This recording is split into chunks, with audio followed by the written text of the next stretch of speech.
l'épisode du jour, eh bien, c'est un petit sujet sur les catégories d'usage. Les catégories d'usage en vélo, Kesako.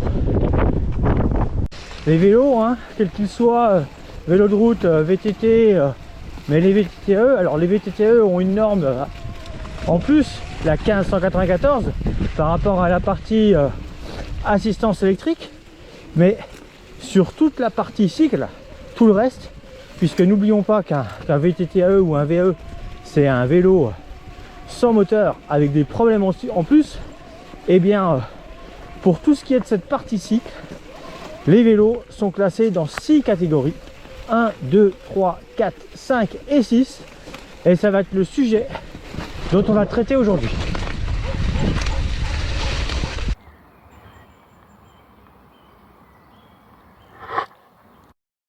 Première catégorie, et bien la catégorie 1. Et bien la catégorie 1, ce sont les vélos de route, les vélos de triathlon, les vélos pour le bitume, hein, les pistes cyclables au mieux.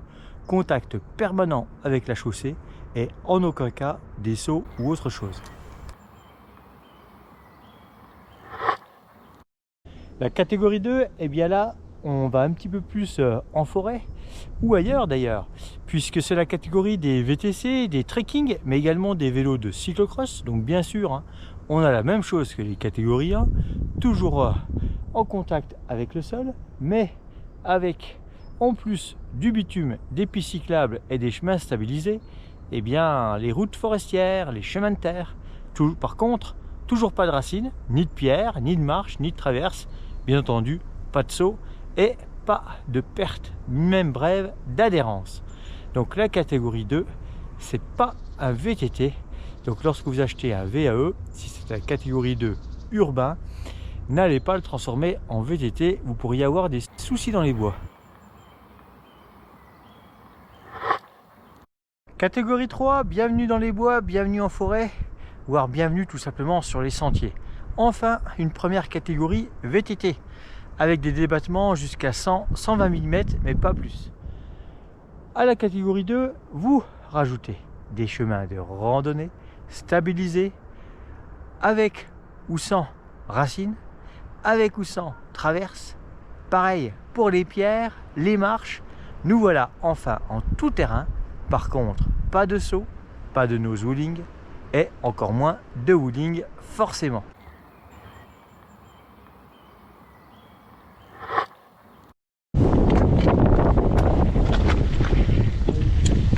Catégorie 4, des marches, des traverses, forcément des racines quand il y en a, des pierres en veux-tu, en voilà, toujours pas de nose wheeling ou encore de wheeling. Et pour ce qui est des sauts, eh bien, petit saut sporadique de moins de 50 cm. Pour pouvoir sauter plus haut et faire plus de bêtises, il faudra passer aux catégories.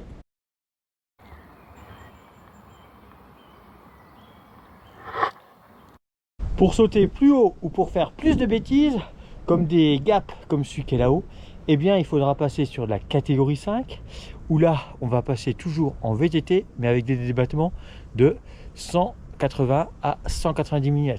Alors que la catégorie 4, eh bien c'était max 160 mm.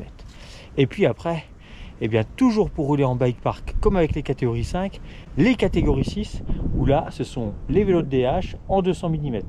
Pour les catégories 5 et 6, nose wheeling, wheeling, bien sûr, pas de souci.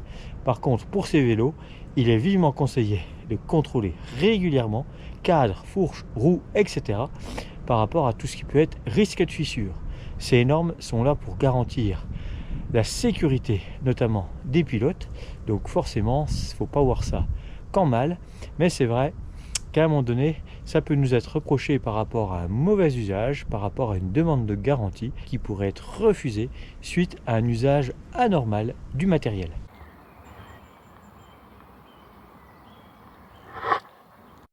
Par contre, hein, soyez rassurés, au niveau des normes, aucune interdiction, aucune limite pour rouler sur ce type de terrain. Seule celle peut-être des pneumatiques et de leurs crampons, puisque en l'absence de crampons adaptés, vous n'allez pas aller bien loin.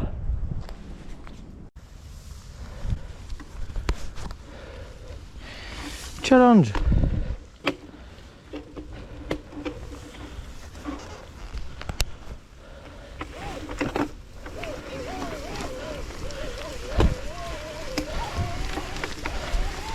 Allez, on essaye. Oula, yeah. Ouais, ça patine quand même, hein. Là.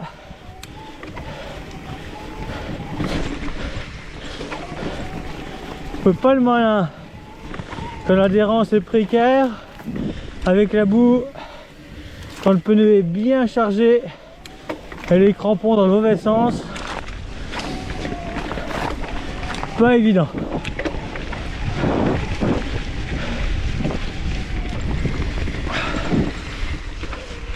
Faut vraiment croire en cette adhérence.